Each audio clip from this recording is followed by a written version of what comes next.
Selamat sore, Suster. Kami dari SMA Santo Karolus izin mewawancarai Suster mengenai kehidupan membiara. Pertama, perkenalkan saya Joli. Saya Kalista. Saya Regen. Saya Billy. Saya Chandra. Saya Ara. Saya sendiri Suster Siti, lengkapnya Suster Siti Hasanah.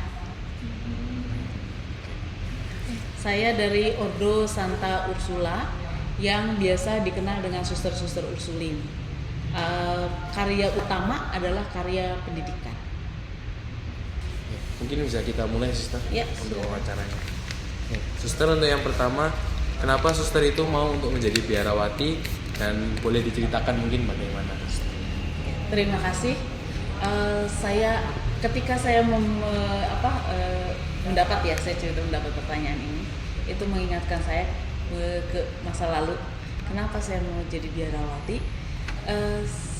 Sederhana sebenarnya, hanya ingin berbuat baik kepada lebih banyak orang. Itu saja sih, sederhana. Terus kapan saya punya keberanian untuk memutuskan? Itu prosesnya adalah ketika saya lulus SLTA, saya kepengen sekali, kan saya kerja, kepengen sekali bisa misa setiap hari Minggu. Terus kemudian saya bisa misa hari Minggu. Terus kemudian keinginan bagaimana supaya saya bisa lebih aktif lagi di gereja. Terus kemudian saya minta izin saya boleh aktif di gereja. Terus kemudian bagaimana supaya saya bisa berkatekese lagi di gereja. Nah itu semakin banyak keinginan untuk terlibat di gereja, untuk terlibat juga di masyarakat, dan akhirnya kenapa nggak langsung biara aja gitu. Terus Berarti untuk mulainya itu dari sejak kapan, Suster? keinginan muncul itu sesudah lulus SLTA. Oh, Suster. Iya. Sampai. Baru keinginan itu muncul. Itu Suster berarti masuk biaranya langsung masuk ke biara yang di sini atau? Iya, saya langsung masuk ke Ursulin. Ini Ordo Santa Ursula yang suster-susternya disebut sebagai Suster Ursulin. Tahun 2000, saya memutuskan tahun 2000. Saya lulus tahun 2000. Saya lulus tahun 1993. Jadi saya kerja dulu. Terus kemudian tahun 2000 saya memutuskan untuk masuk biara Ursulin, dan tahun 2002 saya diterima di postulan. Postulan itu adalah maksudnya tahun pertama pendidikan sebagai suster. Dan kemudian janji pertama itu tahun 2005. Oh, iya. Ya, Itu janji untuk menjadi Suster. itu janji ya. Oh iya. Berarti Suster itu mulainya waktu itu bareng-bareng sama Suster yang lain juga atau Ada, sendirian? kami satu angkatan ber-12. Oh, betul. Semua perempuan ya. Oh, iya. Untuk yang di postulan itu berapa lama, Suster? Postulan itu 1 tahun. Terus kemudian ada istilah lagi nanti novisiat, novis per tahun pertama, novis tahun kedua, dan masing-masing punya penekanan yang berbeda dalam setiap pendidikan itu. Oh, iya. Oke. Mungkin lanjut ke pertanyaan kedua ya, Suster. Boleh? Kenapa Suster memilih untuk di kongregasi ini untuk menjadi biarawati, kok nggak di kongregasi yang lain? Karena saya sudah kenal dengan para suster dan kehidupan para suster dari suster-suster Ursulin ini. Waktu saya SD, salah satu suster Ursulin itu datang ke stasi tempat saya, sehingga saya sudah ada perjumpaan dengan mereka. Terus kemudian SMP-nya saya tinggal di asramanya para suster Ursulin, jadi sudah lebih kenal lagi, interaksi lebih dalam. Terus SLTA saya juga tinggal di asrama yang dikelola oleh suster Ursulin. Terus ketika saya di asrama, kadang-kadang di waktu-waktu liburan itu saya ikut suster-suster pergi berkatekese di stasi. Jadi seperti waktu saya SMP itu ada stasi yang sering tempat suster Ursulin berkarya lah. Mereka di situ mengajar, mereka di situ mengunjungi umat. Nah itu saya suka ikut. Itu juga sebenarnya mungkin itu juga yang menumbuhkan benih panggilan itu ya. Walaupun saya memutuskannya atau memutuskan atau mengenalnya itu di usia 18. Berarti Suster itu emang diperbolehkan untuk ikut-ikut katekese gitu ya? Boleh. Waktu saya masih belum jadi suster, Oh, iya. boleh ikut-ikutan. ikut-ikutan nemenin lah gitu istilahnya. Oh, jadi emang semua orang itu harusnya boleh untuk ikut kayak gitu Boleh, Kak? boleh. Semua orang boleh. Sejauh transportasi ada tempat di situ. Itu boleh. Mungkin kalau boleh tahu kenapa suster di asramanya Ursulin ini? Yang mana? Waktu Yang- SMP. Pada saat SMP atau yang pas saat SLTA? Karena sekolah Katolik terdekat dengan stasi saya itu jarak 50 kilo dan sekolah Katolik, dan tidak ada memang ada yang kos, tapi saya lebih memilih di asrama. Merasa asrama itu buat saya lebih aman, lebih banyak temen gitu.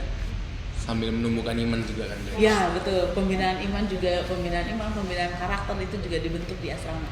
Untuk saat di asrama berarti suster sudah mulai untuk mengikut-ngikut dari suster-susternya juga? Tidak, maksudnya ikut apanya? Misal ikut dari kegiatannya atau Ya, saya ikut kegiatan-kegiatan yang waktu itu buat saya menyenangkan. Misalnya seperti pergi ke stasi, berarti pergi ke daerah lain untuk berkatekese. Nah, itu saya hanya ikut tapi hanya sekedar menemani. Misalnya susternya ngajar bina iman, saya yang bagiin kertasnya ke adik-adik kayak gitu-gitu. Terus susternya pergi Legio Maria. Kenal Legio Maria? Apa itu Legio Maria? Oh, itu salah satu kelompok doa lah. Kelompok doa. Nah, susternya yang ada di situ, saya ikut berdoa saja di situ kayak gitu-gitu. Enggak terlibat banyak. tapi cukup ikut dalam kegiatannya kan? Kegiatannya, iya, kegiatannya. Oh, pada saat itu suster juga banyak yang ikut juga. Anak-anak asrama maksudnya. Anak asrama ada 2 atau 3 orang yang sering ikut-ikutan suster-suster itu. Gitu. Tapi yang memutuskan untuk menjadi suster hanya saya. Oh, Di teman-teman ini, di antara teman-teman. ya. Ingin. Ini untuk pertanyaan selanjutnya itu apakah keluarga ikhlas atau tidak ketika suster menjadi biarawati? Keluarga saya mendukung. Ketika saya memutuskan bahwa saya akan masuk biara, lalu teman kakak saya itu menghubungi teman dan temannya yang kebetulan juga suster Ursulin. Dia mengatakan bagaimana sih caranya untuk masuk gitu. Walaupun saya sudah gabung di Ursulin, tetapi untuk persis step by stepnya kan nggak tahu. Harus ditanya. Nah, kakak saya yang bertanya, terus kemudian mencari informasi, itu artinya bentuk dukungan dari keluarga. Ibu saya ya iya saja, iya saja. Iya. Suster berarti pas dulunya bekerja itu tiba-tiba langsung mau masuk ke biara? Nggak tiba-tiba, ya itu prosesnya adalah Karena- ingin lebih, artinya oke, mungkin keputusannya adalah masuk biara. Berarti suster ngomongin dulu kan ke keluarga untuk masuk? Iya, ngomong dulu ke keluarga bahwa saya ingin masuk biara, begitu. Pas pertama kali keluarga berarti langsung mengiyakan? Langsung iya kan, langsung iya. Emang kamu mah cocok, cuman gitu aja.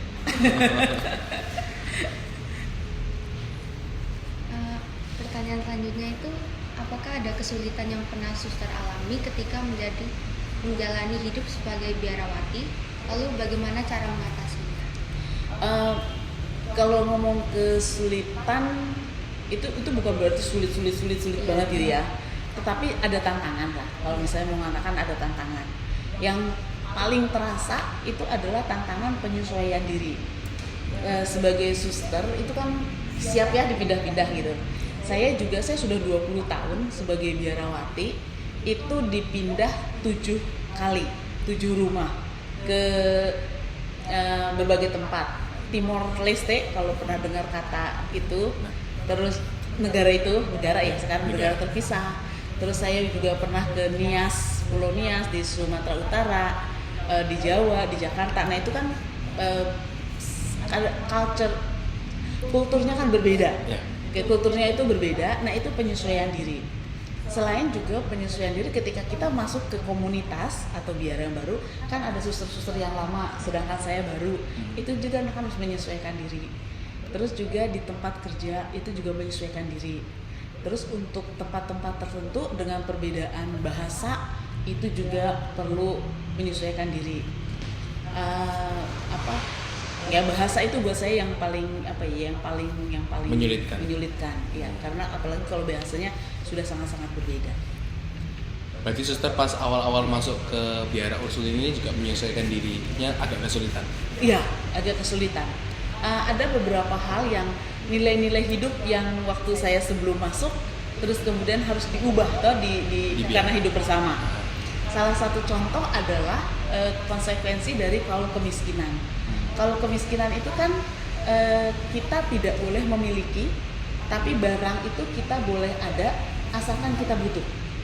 Nah, konsep butuh itu kita harus minta. Aduh, waktu itu karena saya kan udah kerja, udah punya duit sendiri, bisa kelola sendiri. Sementara sekarang untuk beli sabun yang harganya 2.500, saya harus bilang ke pimpinan, "Suster, apakah saya boleh minta uang untuk beli sabun, untuk beli ini?" Aduh, untuk hal kecil itu rasanya harga diri itu Agak kayak gimana gitu. agak Karena gimana. awalnya kan suster emang bekerja terus bisa beli-beli sendiri gitu. Bisa beli sendiri barang-barang yang kayak gitu-gitu, itu awalnya itu buat saya berat. Untuk apa-apa minta itu buat saya berat waktu itu. Ya sebagai orang yang sudah mandiri tadinya. Terus tiba-tiba harus begitu. Berarti kalau di kesusteran itu semua kalau misal butuh barang itu harus minta ke pimpinan. Minta ke pimpinan, mengajukan ke pimpinan. Kalau sekarang sudah lebih dipermudah, kita menuliskan budget bulanan apa yang mau dibeli. Terus kemudian suster ini saya butuh sekian, terus susternya akan ACC, dan kemudian di akhir bulan kita akan membuat laporan dengan nota-nota, sisanya juga dikembalikan. Kalau di tengah jalan kita kurang, kita juga boleh mengajukannya. Berarti sudah harus di list dari awal ya kalau sekarang. Ya, usahakan kamu harus tahu apa yang mau kamu beli. Selama itu dalam jangka waktu berapa? Misalnya sebulan? 1 bulan. Oh, 1 bulan. Kalau untuk kesulitan di sebagai biarawan, kayak kesulitan iman itu gak ada sih? Kesulitan iman tentu saja ada, karena beriman itu kan berproses. Ya, kadang-kadang kita merasa dekat banget sama Tuhan, kadang-kadang kita merasa jauh gitu sama Tuhan. Ya ketika ada tantangan-tantangan, kesulitan-kesulitan gitu, ya kadang-kadang Tuhan, kamu tuh di mana sih? Kok saya harus ngalamin saya suka mengatakan diri itu kok saya sulit ya menyesuaikan diri di sini. Kok untuk aja ada. Nah, itu kadang-kadang tantangan-tantangan yang kayak gitu itu ini Tuhan di mana gitu.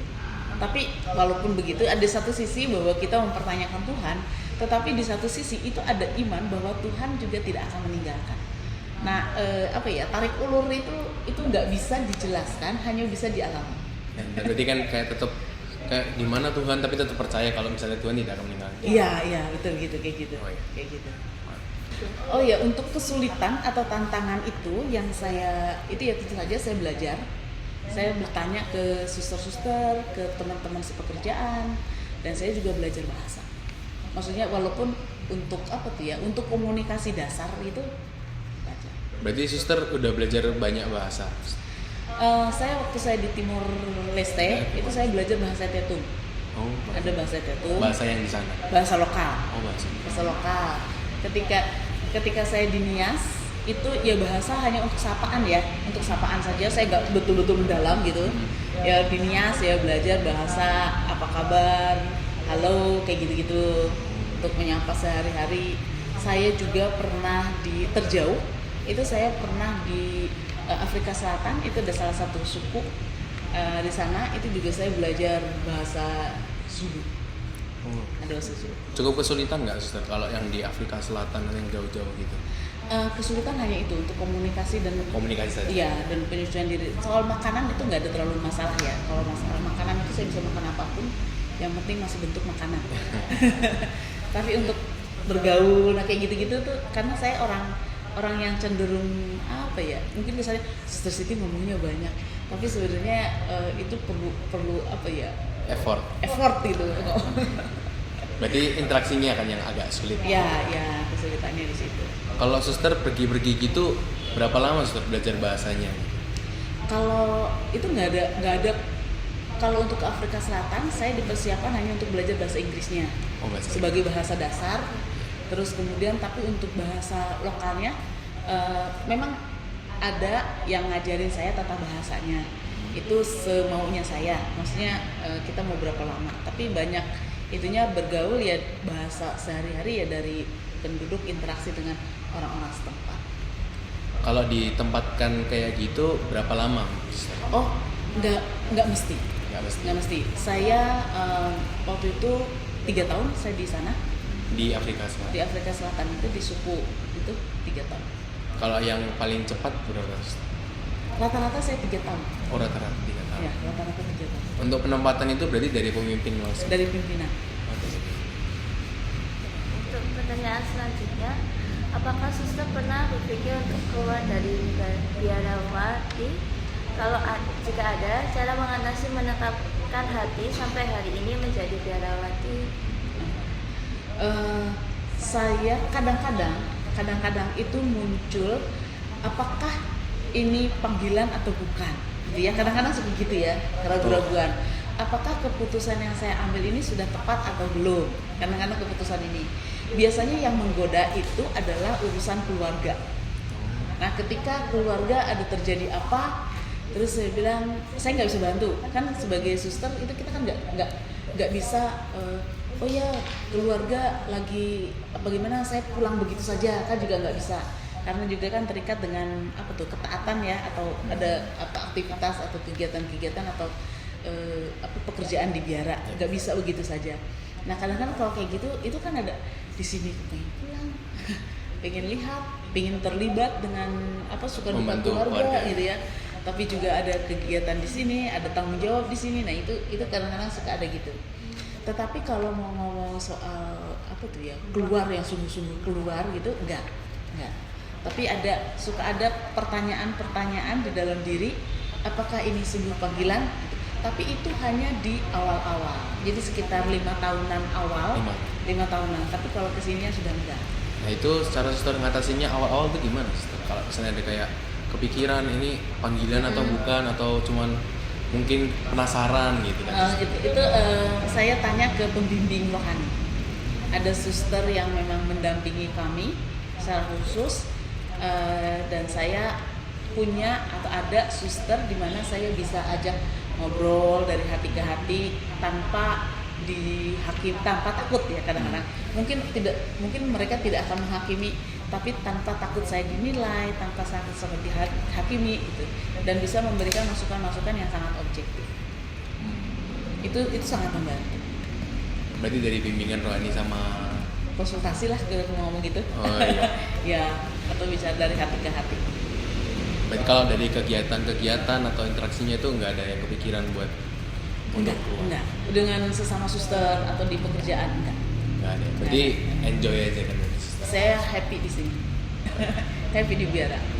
Apa sih yang membuat happy, bahkan yang membuat saya kemudian ya di sini ya.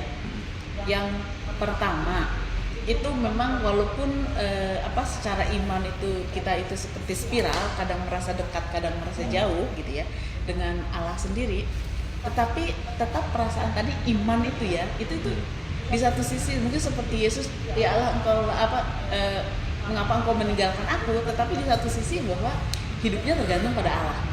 Itu ada satu sisi juga seperti itu. Jadi saya tetap berpikir bahwa dengan menjadi suster saya bisa dekat dengan Allah, juga terbantu dengan doa-doa yang teratur, baik pribadi maupun secara komunitas, itu membantu kedekatan, membantu juga menumbuhkan iman.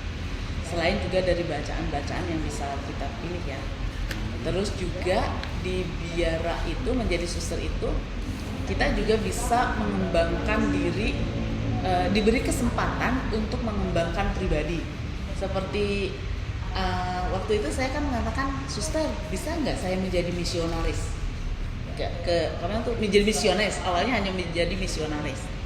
Terus ternyata ada undangan dari Afrika Selatan, siapa suster Indonesia yang mau pergi ke Afrika Selatan. Terus saya bilang saya mau, dan kemudian saya difasilitasi untuk belajar bahasa Inggris. Nah itu kesempatan juga saya untuk mengembangkan diri. Itu secara secara keilmuan.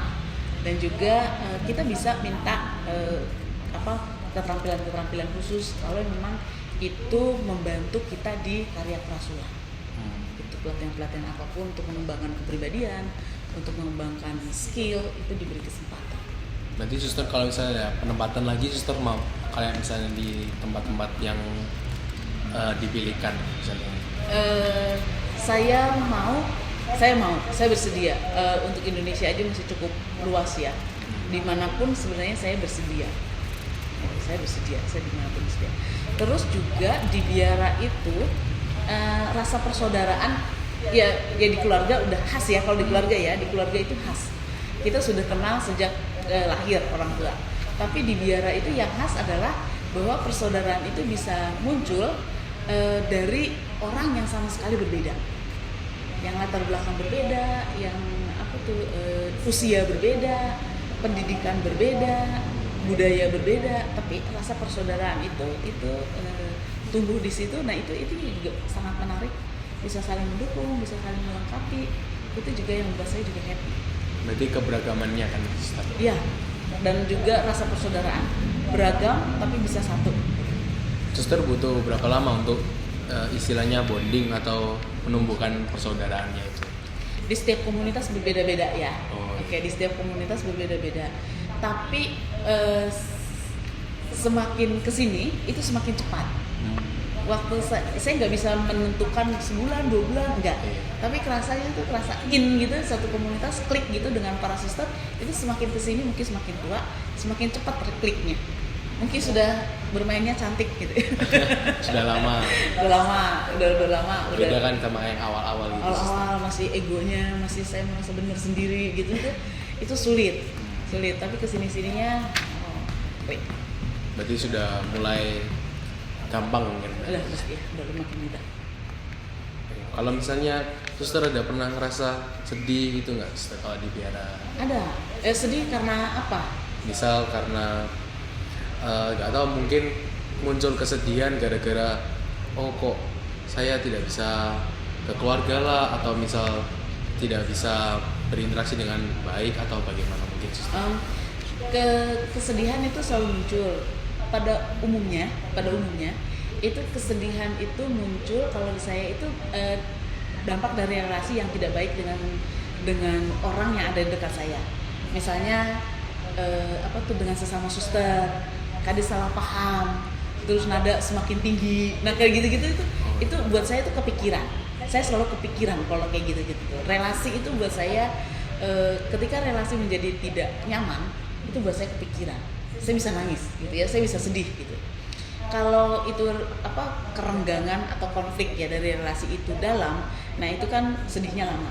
Tapi kalau misalnya ringan-ringan ya itu cepat. Dari saya untuk ngatasin, yang pertama adalah saya akan minta maaf kalau itu saya tahu saya salah gitu, saya minta maaf gitu aja dulu. Terus kalau pribadi tersebut minta maaf itu, memaafkan itu proses ya. Yeah. Kalau orang itu belum menanggapi, tetap saya sedih. Tetapi langkah minta maaf itu sudah menjadi kekuatan juga buat saya sendiri. Jalan pertama gitu kan? Jalan pertama.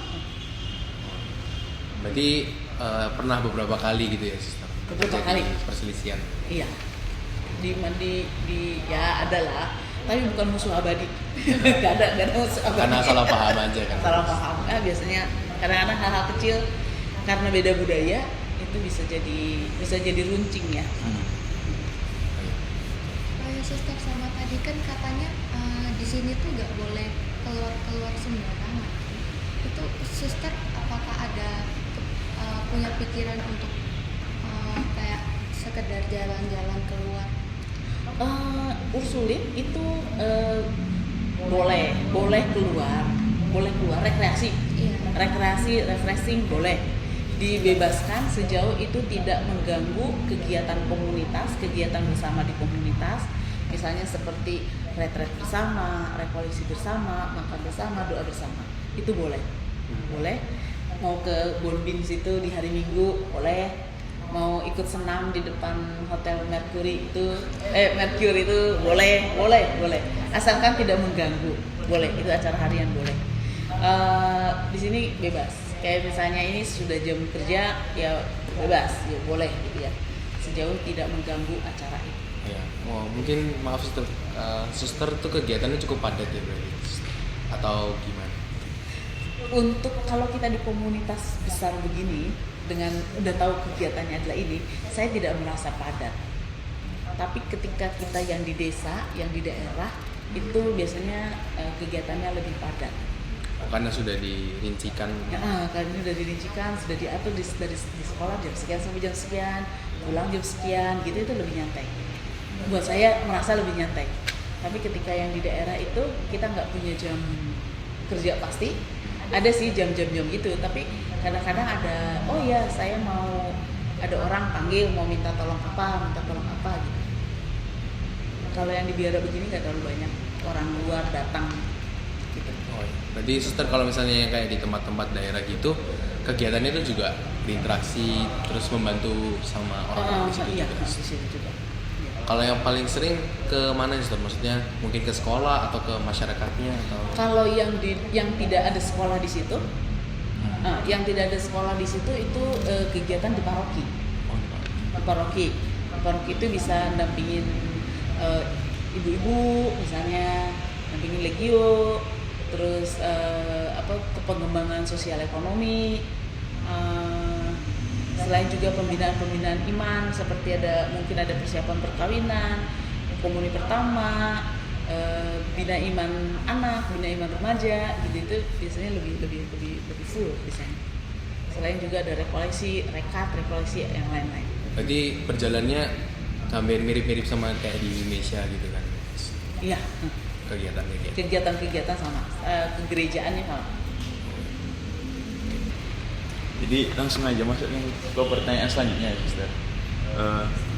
Apa momen paling berkesan yang membuat Suster yakin dengan panggilan hidup ini?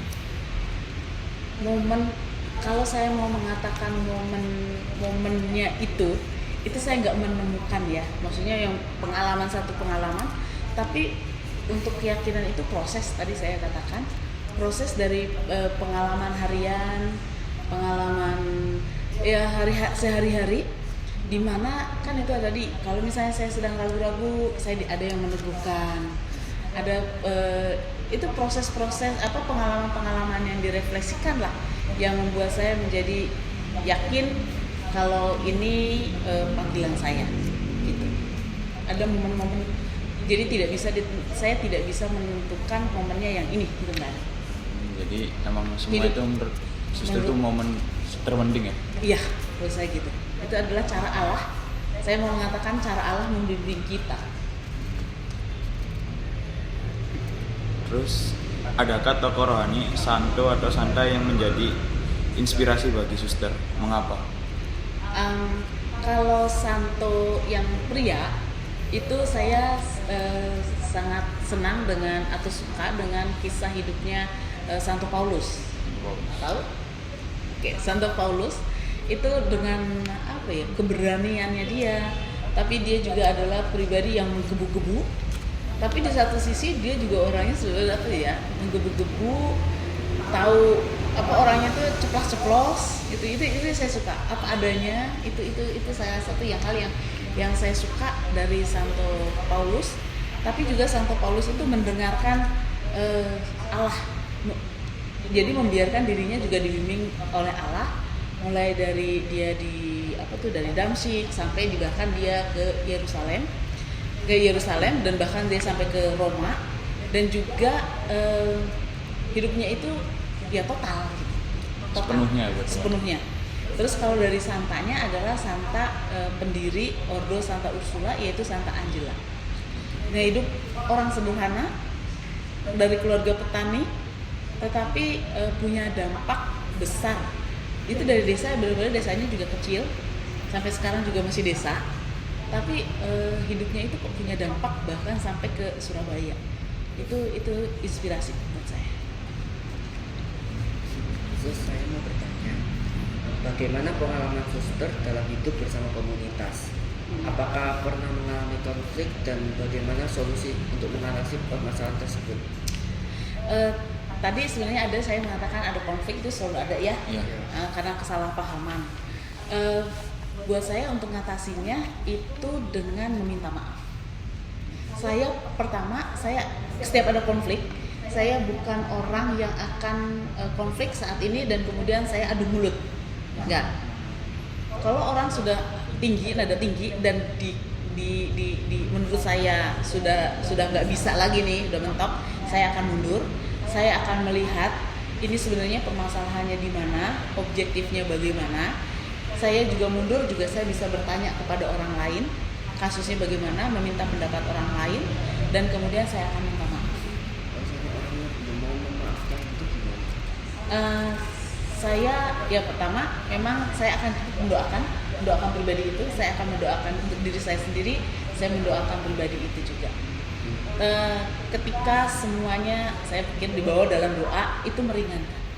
Konflik pun ketika saya bertemu dengan pribadi yang pernah konflik gitu, itu sudah tidak ada lagi kemarahan, tidak ada kebencian. Kalau itu Tuhan disertakan, itu dibawa dengan doa. Saya mau bertanya dengan pertanyaan selanjutnya. Apa yang paling membahagiakan hidup sebagai biarawan hingga sampai saat ini, Suster? Oke, yang tadi membahagiakan tadi maaf ya, nanti yang tadi itu dicabut tadi. Tadi saya mengatakan bahwa di biara itu setiap pribadi diberi kesempatan untuk berkembang. Jadi memang ada tawaran untuk misalnya ada kursus untuk mengembangkan kepribadian, kursus untuk mengembangkan spiritualitas, untuk mengembangkan iman, dan juga kursus atau keterampilan yang untuk mengembangkan skill. Nah itu yang membuat saya juga semakin mengenal diri saya sendiri, mengenal kemampuan, mengenal keterbatasan, dan pada akhirnya hidup itu hanya bisa disyukuri. Gitu. Terus itu, dan ketika kita bisa bersyukur, kita juga merasa lebih dekat juga dengan Tuhan ya. Kita menjadi lebih bebas. Terus juga persaudaraan kalau ngomong sejati terlalu dalam, persaudaraan yang dibangun di komunitas dengan para suster, di tempat kerja, itu juga menyenangkan, itu juga membahagiakan, bukan tanpa konflik, tapi bagaimana kita juga bisa minta maaf, bisa lebih rendah hati, bisa lebih sederhana, itu membahagiakan.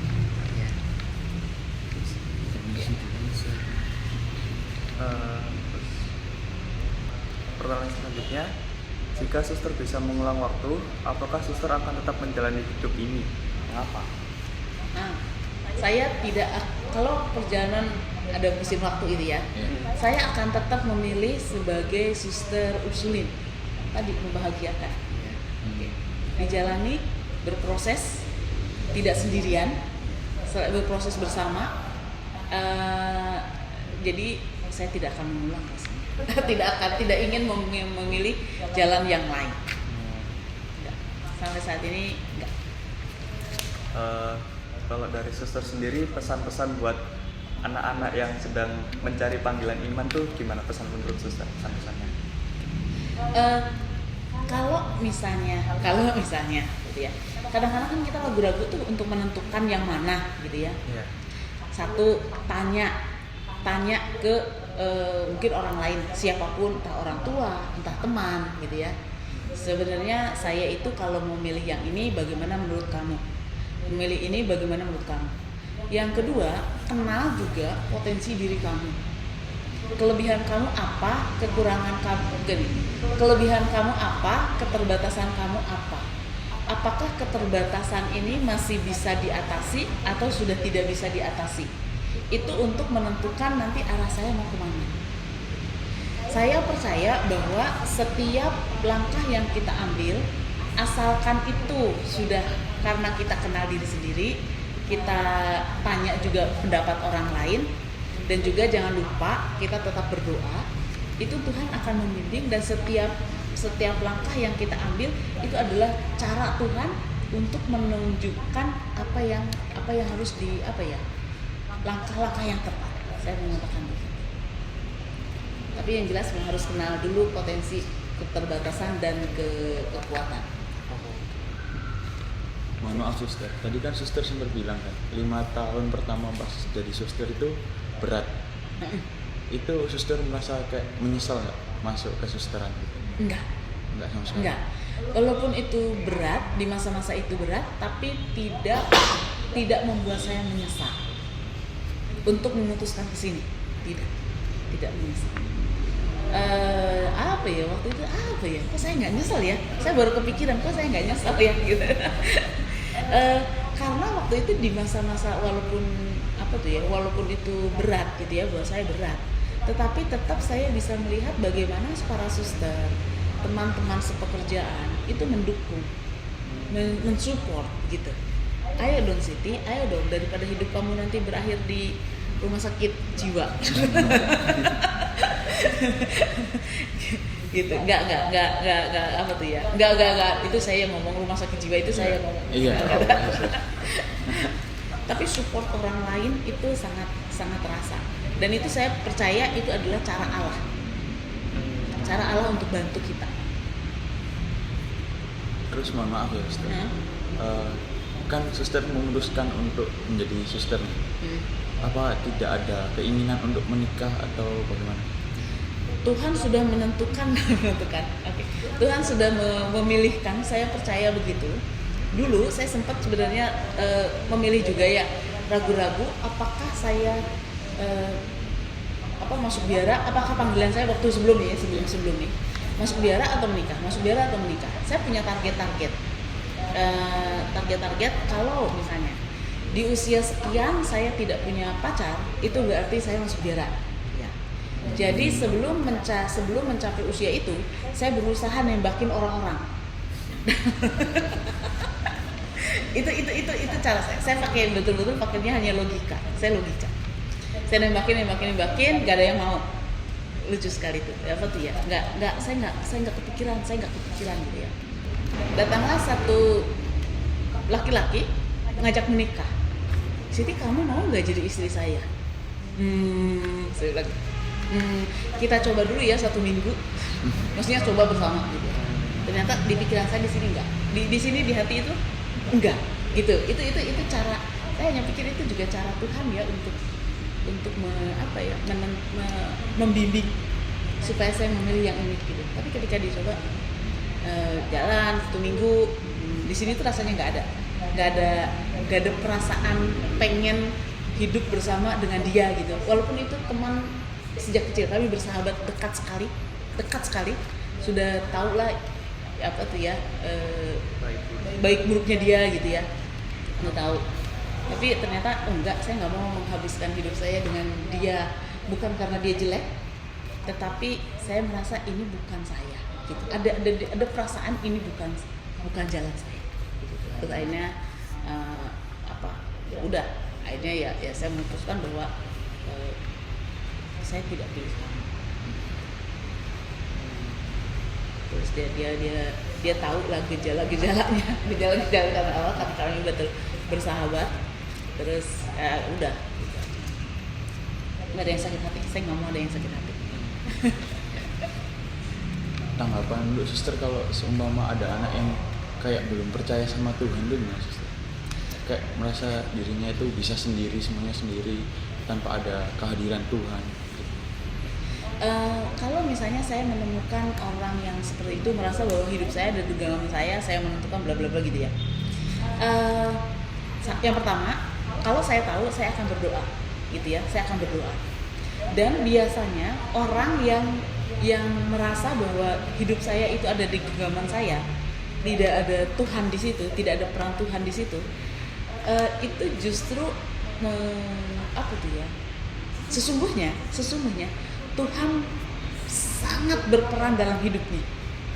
Saya kemudian melihatnya begitu. Hanya saja belum ada pengalaman yang membukakan hatinya dia, yang membukakan matanya dia untuk melihat bahwa walaupun ini saya yang menentukan hidup saya, yang ini, tapi ternyata ada behind the scene gitu.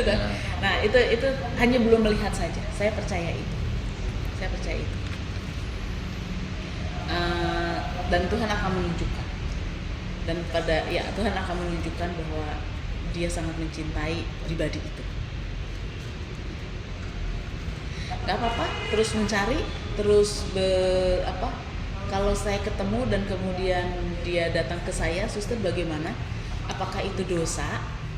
Ya, kalau ngomongin soal dosa, saya akan mengatakan saya bukan orang yang bisa menghakimi, itu urusannya Tuhan. Tetapi kalau memang kamu sedang mencari Tuhan, carilah. Walaupun kita mencarinya melalui hanya dengan logika dulu, nggak apa-apa. Tuhan berbicara lewat segala macam. Tuhan sangat kreatif, Tuhan sangat mengenal kita. Kalau pakai logika saja, Tuhan akan memasukkan gambaran dirinya melalui logika yang itu. Walaupun anak itu menentang Tuhan, sister. Apa itu menentang Tuhan? Ya, walaupun dia itu menyangkal adanya keberadaan Tuhan, kayak dia gak akan percaya walaupun. Itu ada Tuhan. Iya. Iya, Tuhan tetap mencintai dia. Menyangkal Tuhan itu artinya, kalau di pikiran saya, orang itu menyangkal Tuhan, itu berarti orang itu betul-betul jahat. Maksud saya jahat itu ya kalau merendahkan orang lain, itu orang yang nggak percaya Tuhan. Itu adalah orang yang merendahkan orang lain, hidupnya merendahkan orang lain, dia merendahkan orang lain, merendahkan dirinya. Itu adalah orang yang nggak percaya kepada Tuhan. Tapi sejauh dia itu adalah masih suka nolong, percaya akan kebaikan, itu artinya dia masih percaya sama Tuhan. Walaupun tidak diakui, tapi di kedalamannya itu dia tahu bahwa Tuhan itu ada. Ya, walaupun tidak terungkap ya. Kamu termasuk yang mana? Yang menyangkal Tuhan berarti menyangkal dirimu sendiri. Percaya Tuhan. Percaya Tuhan. Percaya. Meskipun saya bukan Katolik, tapi saya percaya Tuhan. Oke. Orang yang nggak percaya Tuhan adalah orang yang tidak bisa menghargai dirinya sendiri, apalagi menghargai orang lain. Itu orang yang tidak percaya Tuhan. Terima kasih. Terima kasih sudah datang. But we're still where we started. Same things, the same things. Yeah. We jump in the deep end, yeah. I said, hey, we don't need to leave all of the differences aside. But you and I feel right. I said, maybe we don't need to leave all of the differences aside. 'Cause that's what makes it right. I'm nothing like you. You're nothing like me. We don't agree, and that's what makes it right. I'm nothing like you, and you're nothing like me. Opposite sides, and that's what makes it right. Every time that you think it's gone too far, we come a long way, and I know that it's only just begun. If you think that loving someone else could ease your mind, let me just remind you